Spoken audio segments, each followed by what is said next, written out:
పరీక్షల కాలం. ఇది పిల్లలకే కాదు తల్లిదండ్రులకు కూడా పరీక్షల కాలమే. అంటే వాళ్ళను చదివించుకోవాలి. వాళ్ళు జాగ్రత్తగా ఉండేలాగా చూసుకోవాలి మన బాధ్యత. ఏంటి మేడం ఎప్పుడు లేనిది ఇంత ఒత్తిడి ఏంటి పిల్లల్లో ఈ పరీక్షల మీద? పిల్లలకి కరిక్యులం కూడా ఎక్కువైంది. ఓకే. సిలబస్ సిలబస్ ఎక్కువనే ఉంది. ఓకే. టాపిక్స్ ఎక్కువనే ఉన్నాయి. టైము తక్కువ ఉంది. అన్నీ కవర్ చేయాలి పిల్లలు. సంవత్సరం ఉంది కదా మేడం. ఇన్నే పుస్తకాలు కదా! సంవత్సరం ఉంది. కానీ ఆ సంవత్సరానికి సరిపోయేంత కాకుండా ఎక్కువ ఉంది మన దాంట్లో. అవునా? మన మన అచ్చా! కరిక్యులంలో, మన మన పిల్లల మానసిక సిలబస్‌లో. స్థాయిని మించిన మళ్ళీ మన పిల్లలు చేసే యాక్టివిటీస్ కూడా ఎక్కువనే ఉన్నాయి. ఓకే. అది ఓన్లీ స్టడీసే కాకుండా మిగతా యాక్టివిటీస్ వాటన్నిటికీ తోడు సోషల్ మీడియా ఓకే. ఇవన్నీ కవర్ చేయాలి అంటే పిల్లల కెపాసిటీ, వాళ్ళ అలవాట్లు, ఓకే. ఫుడ్ హ్యాబిట్స్ కానీ వాళ్ళ డైలీ రొటీన్ ఇవన్నీ అందుకు సహకరించట్లేదు వాళ్ళకి. ఓకే. ఏంటి మేడం మంచి స్కూల్సు, చక్కటి ఏసీ స్కూల్సు, ఉమ్. సీబీఎస్ఈ సిలబస్‌లు, పోనీ మన స్టేట్ సిలబసే అయినా సరే, బోలెడన్ని సెలవులు, ఇంత ఉన్నా సరిపోవట్లేదా మేడం? ఇంత ఉన్నా సరిపోవట్లేదు అంటే అది మనం ఒకసారి ఆలోచించాలి. మనం ఏ స్కూల్లో జాయిన్ చేస్తాము పిల్లల్ని, జాయిన్ చేసేంత వరకే పేరెంట్స్ తాపత్రయపడుతున్నారు. ఈ స్కూల్ అవును. బెస్ట్ అండ్ బెస్ట్ స్కూల్ కావాలి అవును. అని పరిగెడుతున్నారు. ఆ తర్వాత విషయము పిల్లలు పేరెంట్స్ ఇగ్నోర్ చేస్తున్నారు. కరెక్ట్. First correct. మనం ఫస్ట్ నుంచి స్టార్టింగ్ నుంచి డే 1 నుంచి మనం పిల్లల్ని కంటిన్యూగా ఎలా చదువుతున్నారు, ఏం చేస్తున్నారు, ఓకే మా పక్కన వాడు ఇంకొక దాంట్లో జాయిన్ అయ్యాడు, ఇంకో యాక్టివిటీ చేస్తున్నాడు అంటే మనవాడు కూడా అదే యాక్టివిటీ చేయాలి. చేయాలి. ఓకే. దాంట్లో ఖచ్చితంగా పోలికలు.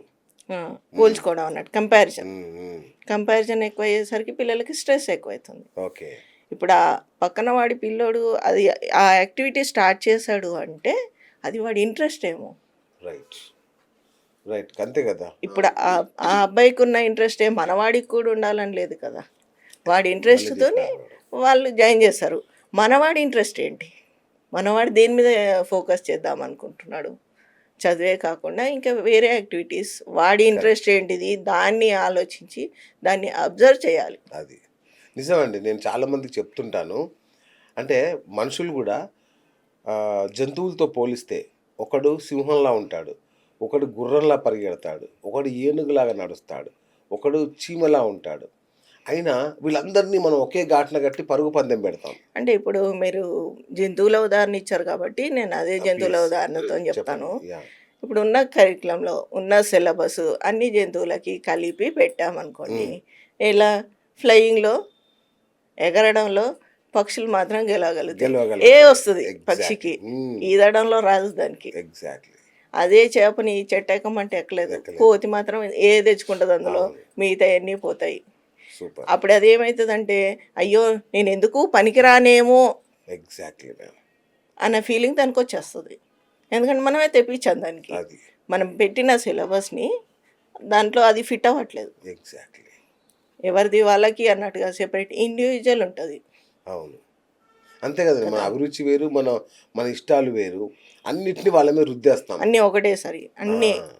కలిపి చేయాలి అంటే పిల్లలకి అది అవ్వట్లేదు, వాళ్ళకి స్ట్రెంత్ సరిపోవట్లేదు. ఎట్లా మేడం ఈ మన సమస్య ఎట్లా?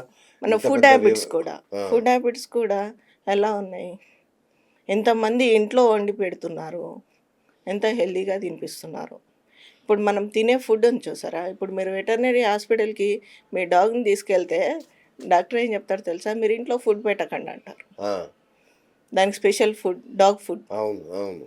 అలాంటప్పుడు మన పిల్లలకి స్పెషల్ ఫుడ్ ఎందుకు పెట్టట్లేదు మనం ఓకే. కదా. ఓహ్! మరి ఎప్పుడైనా అబ్జర్వ్ చేశారా, మనం తినే ఫుడ్ పెట్టొద్దంటారు డాగ్స్ ఆ! వెటర్నరీ అవును. అవును. హాస్పిటల్కి అవును. తీసుకెళ్తే. దానికి డాగ్ ఫుడ్ అని దొరుకుతుంది, క్యాట్ ఫుడ్ అని దొరుకుతుంది, ఫిష్ అవును. ఫుడ్ అని దొరుకుతుంది. అవును. అవి మాత్రమే పెట్టాలి. ఓకే. వాటికి తీసుకున్నంత కేర్ మన పిల్లలకి ఎందుకు తీసుకోవట్లేదు మన మనం. పిజ్జాలు, బర్గర్‌లేనే మన పిల్లలకి.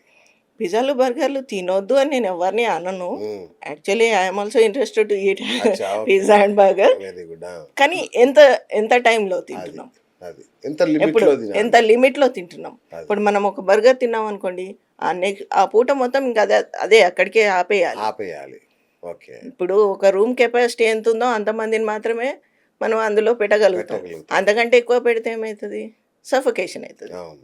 సో అట్లా మనం ఫుడ్ హ్యాబిట్స్ ఏదైనా తినండి, వద్దు ఇది వద్దు అది వద్దు అని కాదు. ఈ ఉన్న లిమిట్లో ఉన్నది ఉండాలి. ఒకటే జిందగీ, ఇప్పుడు కాకపోతే ఎప్పుడు తింటావు అన్న ఒక కాన్సెప్ట్ ఒకటి ఉంటుంది. అవును. సో తినండి, కానీ లిమిట్. ఓకే. ఎంత పడుతుంది, మీ కెపాసిటీ ఏంటి, ఓకే. ఎంత కొంత పిడికడంతా భుజలో ఇంత జాగా ఉంచాలి అంటారు కరెక్ట్. మన అవును. పెద్దవాళ్ళు చెప్పేవాళ్ళు. అవును. కొంత స్థలం ఉంచాలి ఖచ్చితంగా, అవును. ఎందుకంటే ఫుడ్ మూవ్ అవ్వాలి. మెజర్మెంట్ చేసుకొని తినడం బెటరా మేడం? మెజర్మెంట్ అంటే ప్రతిసారి మనం స్కేల్ తీసుకొచ్చి దాని మీద పెట్టి తినడం స్కేల్ కష్టం కాదు, కదా. ఒక బౌల్ ఏదైనా ఫిక్స్ చేసుకొని ఇక ఎవ్రీడే ఆ బౌల్ అంతే తినాలి, అట్లా పెట్టుకోవచ్చా? ఇప్పుడు ఆ బౌల్ అంటే తింటాము, రైస్ అంటే బౌల్ అంటాము, బర్గర్ ఇక బౌల్ లో ఫిట్ చేయాలి అట్లా కాదు కదా. అంటే బర్గర్ అంటే ఒకటి, రెండు, ఎన్ని తినాలి? అంతే. పిజ్జా ఎన్ని తినవచ్చు, ఎన్ని స్లైసెస్ అంటే తినాలి? ప్రతిసారి మనం కూల్చుకుంటూ తినడం అంటే మన మీద మనకే విరక్తి వస్తుంది. సో కొలత పెట్టడం కాదు, కొలత అనేది ఇక్కడ ఉండాలి. ఓకే. ఓకే. మనకు ఉండాలి, మనం ఎంత తినగలుగుతాం. మనకి ఆటోమేటిక్గా మన బాడీ సిగ్నల్స్ ఇస్తుంటుంది, ఓకే. మనం అది ఇగ్నోర్ చేస్తాం.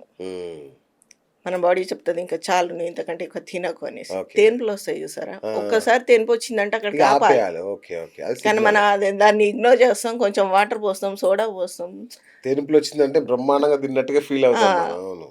పోసేసి మళ్ళీ ఇంకొంచెం తింటాం. అవును. ఇప్పుడు పెళ్ళిలో అట్లా అటెండ్ అయ్యామనుకోండి, నా కోసం వేసుకోండి, నీ కోసం ఏంటి, నా బుజ్జలో కదా పోయేది అది. అది అరిగించాల్సిందే నా బుజ్జ. అవును. సో నేను చూసుకోవాలి నా కడుపులో ఎంత పడుతుంది అన్నది. అవును. అట్లా దాంతో కూడా పిల్లలకి ఎనర్జీ సరిగా అందట్లేదు. ఓకే. దాంతో వాళ్ళకి అన్ని హ్యాండిల్ ఎగ్జామ్స్ టైంలో పలానా రకమైన ఫుడ్ తినాలని ఏమైనా ఉంటుందా ఎగ్జామ్స్ టైంలో? ఎగ్జామ్స్ టైంలో కూడా పలానా ఫుడ్ అని ఏం లేదు, కాకపోతే ఎక్కువ వరకు ఇంట్లో ఫుడ్ కొంచెం లైట్గా. అంటే ఇప్పుడు మనం తినంగానే మనకి నిద్ర వస్తుంది చూసారా, అవునవునవును. అలాంటి ఫుడ్స్ ఏంటి, ఓకే. మనం కొంచెం అబ్జర్వేషన్ పెడితే సరిపోతుంది. అన్నీ మనం ముందే కనపడుతుంటాయి, ఓకే. కానీ మనం దాన్ని ఇగ్నోర్ చేస్తాం. ఇగ్నోర్ చేస్తాం, మనకు అంత టైం కూడా అంత ఉండదు టైం కదా. ఉండట్లేదు అవును. ఎవరికి. అలా మనం అబ్జర్వ్ చేసాం అనుకోండి, కొన్ని ఫుడ్స్ ఏమైతాయంటే కొన్ని ఫుడ్స్ మనకి నిద్ర వస్తుంటుంది అవును. తినగానే, మంచి అవి చికెన్ అవి బిర్యానీ ఇగ్నోర్ చేయాలి. తిన్నామంటే ఇక బ్రహ్మాండంగా పడుకోవడమే. అవి ఇగ్నోర్ చేయాలి. మళ్ళీ ప్లేస్ కూడా, ఓకే. ఇప్పుడు ఈ ప్లేస్లో వెలుతురు సరిగా లేదు, చల్లగా ఉంది, అవును. నిద్ర వచ్చేస్తుంది. ఓకే. ఓకే. ఆ స్టడీ ఎన్విరాన్మెంట్ కూడా చూసుకోవాలి, రైట్. లైటింగ్ సరిగ్గా ఉండాలి, గాలి వెలుతురు అన్నీ కరెక్ట్గా ఉన్నాయా, నిద్ర పుచ్చేట్టున్నాయా, ఓకే. అది చెక్ లేకపోతే చేసుకోవాలి. డిస్ట్రాక్షన్స్ ఏమైనా ఉన్నాయా రూమ్లో. ఓకే. ఓకే. ఆ డిస్ట్రాక్షన్స్ ఏమైనా ఉన్నాయనుకోండి, ఖచ్చితంగా డిస్ట్రాక్ట్ అవుతారు పిల్లలు. అది మానవ నైజం కదా, అంతే కదా. ఏదైనా డిస్ట్రాక్షన్ ఫస్ట్ వచ్చిందంటే ఫోన్ లాక్కోవాలేమో వాళ్ళ దగ్గర నుంచి ఎగ్జామ్స్ టైంలో. లాక్కోవడం అనేది మళ్ళీ ఇదొకటి. లాక్కోవాలి, ఎందుకు ఇంట్లో లాక్కోవాలి డిస్కనెక్షన్ కట్ చేయాలి లేదు, అంటే అది ట్రెడిషనల్ ప్రాక్టీస్ అది చెప్తున్నా మీకు. అది మెయిన్గా వచ్చిన ప్రాబ్లం. ఓకే. ఓకే, మనం కట్ చేసేయాలి, తీసేయాలి, ఇది కాదు. వాడికి అర్థమయ్యేట్టు చెప్పాలి, ఈ టైం నుంచి ఈ టైంకి నువ్వు చదువుకోవాలి, చదువు అంటే ఏంటి, ఎందుకు చదువుకోవాలి అన్నది వాడికి అర్థమయ్యేట్టు చెప్పాలి. ఓకే. అప్పుడు చెప్పినప్పుడు వాడే పక్కన పెడతాడు. ఓకే. మనం లాక్కున్నాం అనుకోండి, వాడికి అది ఇదేటో బాగుంది, వద్దు అన్న పని చేయడంలో మానవుడు ఫస్ట్ ఉంటాడు కదా. కరెక్ట్. అందుకనేసి వద్దు కాదు, ఎందుకు వద్దు అని వాడికి ఇన్నర్ ఫీలింగ్ అవ్వాలి, ఇన్నర్ ఫీలింగ్ రావాలి. వద్దు ఇది ఇప్పుడు చూడొద్దు, జస్ట్ ఒక 1 వీక్ 2 వీక్స్ ఎగ్జామ్స్ ఉంటాయి, ఆ 2 వీక్స్ నేను కాన్సన్ట్రేట్ చేశాను అనుకోండి, తర్వాత నాదే టైం ఓకే అన్న ఫీల్ వాడికి వచ్చేట్టు చేయాలి. రావాలి. ఓకే. అది వచ్చేట్టు చెయ్యాలి అంటే పేరెంట్స్ కూడా అలానే ఉండాలి. ఇప్పుడు నేను రీసెంట్గా ఒకటి ఫేస్బుక్లో చూశాను, ఓకే. అందులో ఆ అబ్బాయి స్కూల్ నుంచి వచ్చాడు, బ్యాగ్ అక్కడ పడేసి సెల్ అందుకున్నాడు. మదర్ వచ్చేసి కోప్పడి సెల్లు లాక్కుంది, చదువుకోవాలరా అనేసి లాక్కుంది, పోయి అక్కడ కూర్చొని ఆ సెల్ ఆవిడ చూస్తుంది. వీడికి ఏమనిపించింది అంటే, నేను చూస్తే తప్పు కానీ అమ్మ మాత్రం చూస్తుంది కదా ఓకే. అనేసి అక్కడ పక్కన ఒక క్రికెట్ బ్యాట్ ఉంటే తీసి తల పరుగులు కొట్టేశాడు. అయ్యా. అక్కడ తప్పేవారిది, సెల్లుదా, మనదా, ఆ అబ్బాయిదా, మదర్దా కదా. నువ్వు అది వద్దు అన్నావు, బాగానే ఉంది, దాన్ని పక్కన పడేసి వాడితో పాటు స్కూల్లో ఏం జరిగింది, ఏం చెప్పారు, ఏం రాసావు అనేసి వాడితో కొంచెం టైం స్పెండ్ చేశారనుకోండి, స్కూల్ నుంచి వచ్చిన తర్వాత ఎంతమంది పేరెంట్స్ వాళ్ళ పిల్లల్ని పక్కన కూర్చోబెట్టుకొని అడుగుతున్నారు, స్కూల్లో ఏం చెప్పారు నాన్న, ఏం చెప్పారమ్మా, ఏం చేశారు స్కూల్లో అని ఎంతమంది పేరెంట్స్ అడుగుతున్నారు. ఎవ్వరు అడగరు. ఎందుకు ఆ టైం ఎందుకు ఉండట్లేదు మనకి? ఫుల్ వృత్తి వ్యాపారాల్లో ఫుల్ బిజీ. డబ్బులు ఇంత సంపాదించాలి. డబ్బులు సంపాదించొద్దు అనట్లేదు, సంపాదించండి, డబ్బులు సంపాదించండి, పనులు చేయండి, అన్నీ చేయండి. కానీ at the end of the day ఎందుకు చేస్తున్నాం మనం ఇవన్నీ? మనం ఒక మంచి లైఫ్ పిల్లలకి ఇవ్వాలి అనే కదా చేస్తుంది. ఎస్. మరి అలాంటప్పుడు అది ఇస్తున్నామా మనం?